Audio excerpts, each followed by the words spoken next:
करायची इथे संधी मिळालेली आहे सर. आणि तुम्हाला सर्व इथे सुविधा आहेत. नाहीतर बाकी सगळ्या ठिकाणी आम्ही बघितलं तर छोट्या छोट्या म्हणजे वॉर्डमध्ये कसं छोटं असतात ना, तशा रूममधून सगळ्या शिकतात. पण तुम्ही इतकं सुंदर रीतीने इथे बेंचेस वगैरे सगळं अगदी छान सगळं दाखवण्याची पद्धत वगैरे सर्व इथे तुम्हाला बघायला मिळते आहे. त्याचं मला खरोखरच तुम्ही त्याचा उपयोग जास्तीत जास्त चांगल्या रीतीने करून घ्या, हा मी तुम्हाला सगळ्यांना अगदी मनापासूनचा सल्ला देते आहे. आणि मला एक तर खूप कौतुक वाटतंय की काही मुलांनी पण या बॅचमध्ये प्रवेश घेतलेला आहे. कारण आता परवा तुम्ही जर का ऐकलं असेल तर बीव्हीजीचे जे गायकवाड साहेब होते त्यांनी सांगितले की आपल्याकडे 5 लाख असे टेक्निकल जे मेडिकल क्षेत्रामध्ये काम करतात, असिस्टंट मेडिकल असिस्टंट म्हणून जे काम करतात, अशा 5 लाख लोकांची आज गरज आहे. आणि त्या जपानला पाठवू शकतात. आपल्याला जपानला जायला नको, पण इकडून कोणी गेले तर इथे तर आपल्याला मिळेल. म्हणजे याचा अर्थ असा इथे जास्तीत जास्त लोकांना संधी आहे.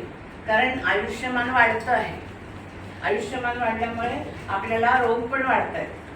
आणि जसे रोग वाढत आहेत तशी त्याच्यावरची उपचार पद्धती पण वाढते आहे. आणि ती नवीन नवीन उपचार पद्धती आपण स्वतः आत्मसात करून आपण कशा प्रकारे लोकांपर्यंत पोहोचवू शकतो हे फार महत्त्वाची गोष्ट आहे.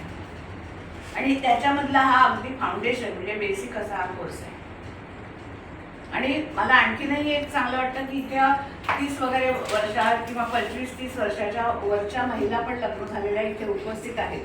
कारण मी तुम्हाला अत्यंत म्हणजे महत्त्वाची गोष्ट सांगते की आज त्या महिलांना काम मिळण्यासाठी एकदम पटकन काम मिळू शकतं, घरावर मिळू शकतं. अगदी तुम्ही पाळणा घरामध्ये तुम्ही बघितलं असेल तर मोठ्या मोठ्या लोकांच्या घरी मुलं सांभाळण्यापासून ते आईवडिलांना लक्ष देण्यापर्यंत त्यांना डॉक्टरी उपचार चालू असतात. परंतु त्यांना औषधोपचार देणं, त्यांची काळजी घेणं याच्यासाठी जवळपास दररोजचे 1200 रुपये भरावे लागतात मुंबईमध्ये. एवढा पैसा तिथे मिळतो.